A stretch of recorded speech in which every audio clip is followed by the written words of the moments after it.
Gordon B. Hinckley of the First Presidency of the Church of Jesus Christ of Latter-day Saints wrote in an Ensign article of July 1984, Faith in God. The pioneers regarded their coming west as a blessing divinely given. Said Brigham Young on one occasion, "I do not wish men to understand I had anything to do with our being moved here. That was providence of the Almighty. It was the power of God that wrought out salvation for this people. I never could have devised such a plan."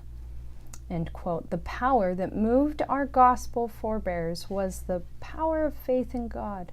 It was the same power which made possible the exodus from Egypt, the passage through the Red Sea, the long journey through the wilderness, and the establishment of Israel in the Promised Land.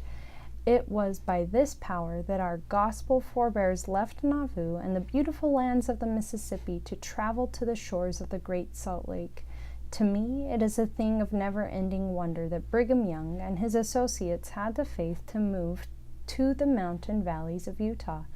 Of course, there were others who traversed the continent, but for the most part, they were small groups. The movement of our people involved an exodus of many thousands to a land which others thought barren and unproductive. Nevertheless, they went west, putting their trust in God, that He would rebuke the sterility of the soil and temper the climate, that they might be sustained and grow and become a mighty people in the midst of the Rocky Mountains, in order to send from its bastions the word of truth everywhere.